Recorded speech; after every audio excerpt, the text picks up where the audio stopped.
Un truc plutôt important, comment vous pouvez faire un reproche de manière intelligente et bienveillante à l'autre sans forcément lui donner tort.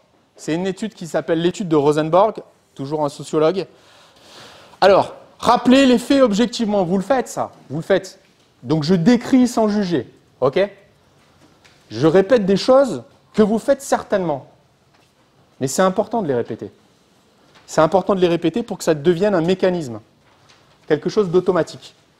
Je lui explique en quoi son acte, ses actes, nous lèsent, me lèsent, me touchent. J'exprime mes émotions. Je lui dis, ce que tu fais me rend triste. Ce que tu fais me met en colère. Je le dis, je l'exprime. Je montre les conséquences. Le comportement que tu as fait, l'action que tu as faite, eh bien, à cause de ça, tu n'as plus toute ma confiance. Ou en tous les cas, je doute de ta loyauté, je doute de toi. Je le dis clairement. J'exprime mon besoin. Donc, pour travailler ensemble, j'ai besoin que tu fasses ça ou ça. Je l'exprime, je le dis. Je l'écoute sans l'interrompre. Je l'écoute sans l'interrompre. Et j'attends. Je ne suis pas dans la vitesse. Je ne suis pas dans le truc immédiat. Et je le dis, dès que vous avez une fonction de management ou de responsabilité, quelle que soit l'échelle, y compris avec des enfants, il y a quelque chose qu'il faut que vous cultiviez, c'est l'écoute.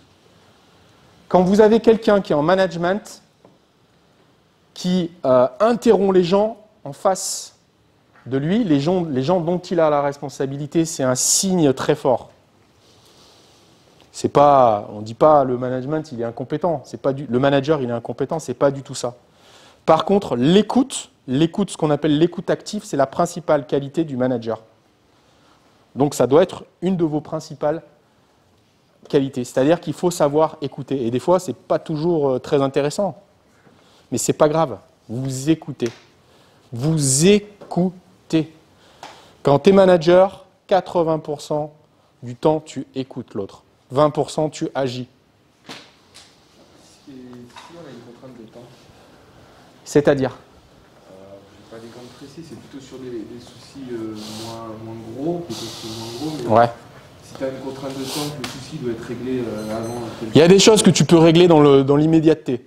Tu vois, il se passe un truc là, il y a un mec ou il y a une fille qui n'arrête pas de faire sonner son portable, ça te gêne, tu lui dis, oh, tu vois, ça se règle dans le côté immédiat, ça, tu vois. Mais dès que tu rentres dans une forme de conflit un peu plus marquée, il va falloir que tu mettes en place une stratégie. La stratégie, c'est ça. Mettre en place une stratégie comme tu mets en place une stratégie pour l'entraînement, pour la tactique. OK ? Bien, dans la communication, c'est exactement la même chose.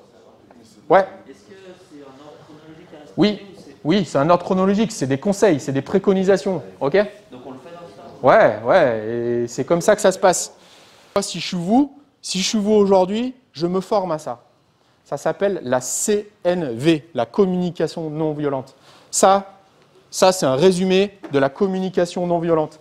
La communication non violente, c'est issu de l'école de Palo Alto, ça s'appelle, et de toutes les formes d'éducation. Vous savez, les écoles Montessori, etc., etc. C'est ça.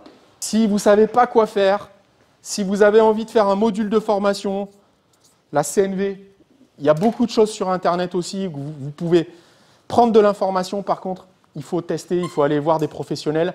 Lyon, c'est une plaque tournante. La région Auvergne-Rhône-Alpes, c'est une plaque tournante de ces méthodes-là, ces nouvelles méthodes de pédagogie. CNV, communication non violente. C'est super. Voilà, c'est bien, hein, mais ça, c'est de la manipulation. Toute forme de communication est de la manipulation. Simplement, la manipulation, c'est pas parce qu'on utilise ce terme que c'est de la manipulation, de la mauvaise manipulation. Toute forme de communication est de la manipulation. Tout le temps. Tout le temps. Sauf qu'il ne faut pas le voir que du côté négatif. Il faut le voir dans le côté constructif, bien sûr. Mais Mettre en place une stratégie d'entraînement pour ton collectif, c'est manipuler aussi un peu le collectif pour aller l'emmener vers un endroit. Mettre en place des systèmes de leaders, tout le monde fait, de la 4e série jusqu'aux équipes nationales. Mettre en place des systèmes de leaders par catégorie de jeu, par grande thématique. C'est une forme de manipulation, mais actée et pas subie.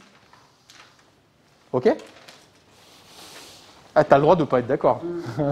Le plus important pour moi, formuler une demande claire, c'est-à-dire que tu ressors d'un entretien, tu ressors de ce type d'entretien en ayant quelque chose de marqué de manière très claire. C'est-à-dire, je ressors avec un truc marqué, avec une phrase marquée sur mon calepin, ok ? Parce qu'autrement, j'oublie. Et trop souvent, dans nos organisations, on refait toujours plus de la même chose, et écoutez bien, on refait toujours plus de la même chose qui ne fonctionne pas. Mais comme on n'écrit pas, comme on ne marque pas, on ne se rappelle plus, on oublie. C'est-à-dire on est capable de refaire les mêmes erreurs d'une année sur l'autre et de ne pas évoluer parce qu'on n'a pas écrit les choses.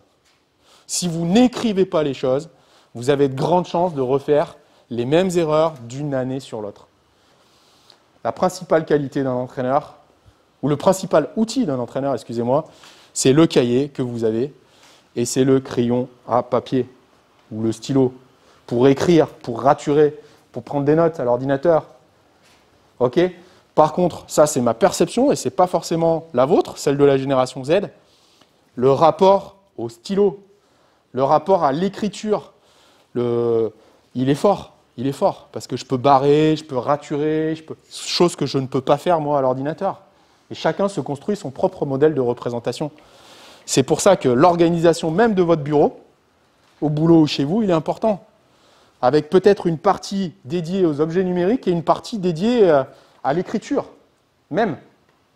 Sur le DE secteur pro, et j'étais super étonné d'une remarque des collègues à l'époque là-bas. Ils me disaient que les seuls joueurs qui prenaient des notes, à l'époque, il y a plus de 10 ans, prendre des notes quand tu étais joueur, ça se faisait pas trop. Et les joueurs originaires de Nouvelle-Zélande, ils avaient le premier truc qu'ils avaient demandé, le seul truc qu'ils avaient demandé aux mecs qui s'occupent de la logistique à Toulon, c'était un cahier et un stylo pour prendre des notes. Et à l'époque, il n'y a que eux qui prenaient des notes. Maintenant, ça s'est vachement démocratisé, non ? C'est un peu imposé, mais il y en a c'est imposé, de hein. même, Et pour rebondir sur ce que tu dis, le premier que j'ai vu prendre des notes, c'est Kiss News en 2005. Ah, tu vois, putain. Et ça se faisait pas ? Non, il est arrivé avec son calepin, il y avait plein de trucs dedans, il n'y avait pas que de... Oui, il notait. Ah, ouais. Ouais, c'est ça. Parce que, putain, manipuler le stylo, c'est important, quoi. C'est important pour vous, hein, ça c'est sûr. Hein. Mais après, on est dans des différences de génération et je respecte, bien entendu, la vôtre.